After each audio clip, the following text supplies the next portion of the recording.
Hi guys, कैसे हैं आप लोग। आई होप आप लोग बेहतर होंगे।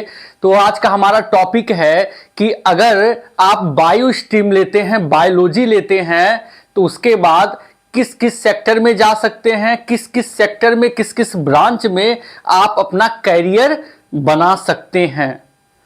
माय डियर स्टूडेंट्स, सीरीज ये चलेगा कि अगर कोई मैथ का स्टूडेंट है, कोई कॉमर्स का है, कोई आर्ट्स का है, कोई बिजनेस स्टडीज का है, कोई मास मीडिया मास कम्युनिकेशन का स्टूडेंट है, तो वो किस किस फील्ड में अपने करियर को नई उड़ान, एक ऊंची उड़ान दे सकता है और कैसे अपना फ्यूचर वो बना सकता है।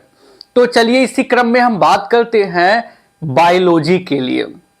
बायोलॉजी में क्या होता है, आपका जो पीसीबी होता है, फिजिक्स, केमिस्ट्री और बायोलॉजी। बायोलॉजी लेके किस किस सेक्टर में जा सकते हैं। तो पहला आपका है, आप क्या हो सकते हैं, आप MBBS, bachelor of medicine and bachelor of surgery, इसमें आप अपना करियर बना सकते हैं। क्योंकि जो डॉक्टर एक लाइफ है, उसमें पैसा और रिस्पेक्ट, नेम फेम सब कुछ रहता है। और क्या हो सकता है, आप इसी क्रम में BDS, bachelor of dental surgery, दांतों के डॉक्टर बन सकते हैं। उसके बाद आप बीएचएमएस, इसमें क्या होता है, इसका फुल फॉर्म होता है bachelor of homeopathy medicine and surgery. ये भी आप होम्योपैथ के डॉक्टर बन सकते हैं। उसके बाद क्या होता है, बीएएमएस। बीएएमएस में क्या होता है, bachelor of Ayurveda and surgery. इसमें क्या होता है, आप आयुर्वेदिक पद्धति से आप क्या कर सकते हैं, जो रोगी होते हैं उनका इलाज कर सकते हैं। उसके बाद क्या होता है, बीयूएमएस, बैचलर ऑफ यूनानी एंड सर्जरी। और आप इस प्रकार हकीम, जो कहा जाता है कि ये हकीम हैं, तो क्या किए रहते हैं, बीयूएमएस। और ये सब किसके थ्रू होता है, ये सब नीट के थ्रू होता है, जो एक ऑल इंडिया लेवल का एग्जाम होता है। उसके थ्रू इन फील्ड में आप जा सकते हैं। अगर नीट ना हो पाए आपसे, तब भी आपको निराश नहीं होना है। और किस किस सेक्टर में आप जा सकते हैं, बहुत ढेर सारा अपॉर्चुनिटी है। आप पैरा मेडिकल कोर्सेज में एडमिशन लेके अपने करियर को बेहतर बना सकते हैं। तो चलिए हम बात करते हैं, क्या होता है बीएससी नर्सिंग, कि बैचलर ऑफ नर्सिंग होता है। इसमें आप क्या कर सकते हैं, इसका कोर्स कंप्लीट होने के बाद आप अपनी सेवाएं मेडिकल फील्ड में बेहतर तरीके से दे सकते हैं, चाहे वो नेशनल लेवल पे हो, चाहे वो इंटरनेशनल लेवल पे। एक गलत अवधारणाएं लोगों में हो जाता है कि सिर्फ जो नर्सेज होती हैं, वो फीमेल जो होती हैं, वही सिर्फ बीएससी नर्सिंग का कोर्स कर सकती हैं, जो कि बिल्कुल गलत है। ऐसा नहीं, जो मेल हैं, पुरुष हैं, वो भी मेल स्टूडेंट है, वो भी नर्सिंग कर सकते हैं और करना चाहिए।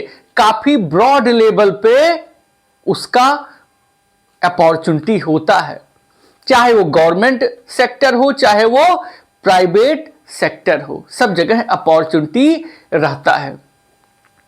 उसके बाद आप क्या कर सकते हैं, आप एलटी का कोर्स कर सकते हैं, जिसे क्या कहा जाता है, लैब टेक्नीशियन। जो क्या करते हैं, आप देखते होंगे जब किसी को टाइफाइड हो जाता है, मलेरिया हो जाता है, शुगर हो जाता है, डॉक्टर लिख दिया कि ये टेस्ट करवाइए, तो आपका जो ब्लड निकालते हैं इंजेक्शन से, और जो टेस्ट करते हैं कि इनको मलेरिया हो गया और सारे टाइफाइड हो गया, विडाल टेस्ट करते हैं, लैब में होते हैं, देखते हैं आप लोग जो है ग्लव्स वगैरह लगा के रहते हैं, वो लैब टेक्नीशियन होते हैं। प्राइवेट गवर्नमेंट दोनों सेक्टर में काफी अपॉर्चुनिटीज रहती है लैब टेक्नीशियन का कोर्स करके। इसमें भी बैचलर डिग्री होता है और डिप्लोमा भी इसमें किया जा सकता है। उसके बाद क्या होता है, फार्मेसी। फार्मेसी में क्या होता है, इसमें भी 2 कोर्स होता है, एक बी फार्मा होता है, एक डी फार्मा होता है। एक बैचलर ऑफ फार्मेसी होता है, एक क्या होता है, डिप्लोमा इन फार्मेसी। आप क्या कर सकते हैं, मेडिकल स्टोर खोल सकते हैं। डी फार्मा करके आप मेडिकल स्टोर खोल सकते हैं, या कहीं भी प्राइवेट गवर्नमेंट में अपनी सेवाएं दे सकते हैं, और प्राइमरी लेवल पे एक आप प्रैक्टिस भी कर सकते हैं डी फार्मा करके। बी फार्मा में क्या होता है, आप किसी कंपनी में जॉब करके कि दवा का कंपोजिशन कैसे बनाया जाता है, कैसे बनता है, तो ये सब कौन करता है, ये जो बी फार्मा होते हैं वो लोग करते हैं, जो बी फार्मा का कोर्स किए रहते हैं। और वो क्या हो सकते हैं, वो जो ऑल इंडिया लेवल पे या स्टेट लेवल पे ड्रग इंस्पेक्टर का एग्जाम होता है उसमें भी वो जा सकते हैं। उसके बाद क्या होता है, आप एनएम और जेएनएम का कोर्स कर सकते हैं। उसमें क्या होता है, जनरल नर्सिंग एंड मिडवाइफरी होता है। उसमें भी आप क्या कर सकते हैं, आप प्राइवेट और गवर्नमेंट सेक्टर में इस कोर्स को करके आप बेहतर सेवाएं दे सकते हैं। इसमें भी काफी नेम और फेम होता है। उसके बाद आप वेटनरी जो डॉक्टर होते हैं, पशुओं के डॉक्टर होते हैं, आप अगर एनिमल लवर हैं, पशु प्रेमी हैं, तो उस फील्ड में भी आप अपना कैरियर बना सकते हैं। उसमें भी काफी अपॉर्चुनिटीज होती हैं। उसके बाद होता है आपका एनिमल हस्बेंड्री। आप जो पशु होते हैं उनकी ब्रीडिंग कैसे होती है, उनके हेल्थ का कैसे देख रेख करेंगे, कैसे केयर करेंगे और कैसे प्रोडक्शन बढ़ाएंगे, ये सब आप बीएससी इन एनिमल हस्बेंड्री वो भी आप कर सकते हैं, या बीएससी वेटनरी कर सकते हैं। ऐसे करके आप जो है एक अच्छा प्रोफेशन में जा सकते हैं। उसके बाद क्या कर सकते हैं, आप अप्लाइड साइंस में बीएससी माइक्रोबायोलॉजी, माइक्रोबायोलॉजिस्ट हो सकते हैं। आजकल उसका काफी ज्यादा डिमांड बढ़ गया है एज माइक्रोबायोलॉजिस्ट के रूप में।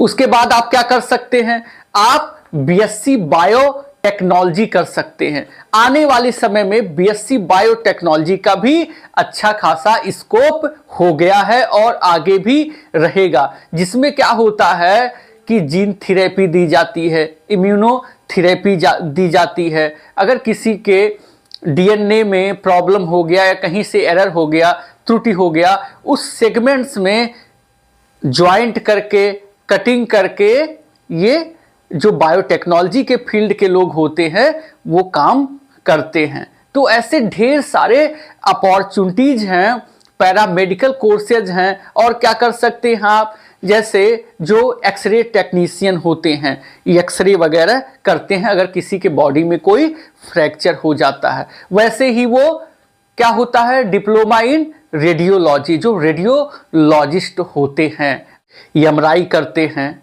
अल्ट्रासाउंड करते हैं, सीटी स्कैन होता है, कंप्यूटेड टोमोग्राफी जिसे कहा जा सकता है। ये सब जो है कोर्सेज हैं जो आप पैरामेडिकल में भी जा सकते हैं। अगर आपका एमबीबीएस ना हो पाए तो आप बिल्कुल निराश मत होइए, और ढेर सारे कोर्सेज हैं जिसको आप करके और अपने लाइफ को आप बेहतर बना सकते हैं। और ये सब आपके इंटरेस्ट पे भी निर्भर करता है। और बायो एक ब्रॉड स्पेक्ट्रम का स्ट्रीम माना जाता है। Thank you.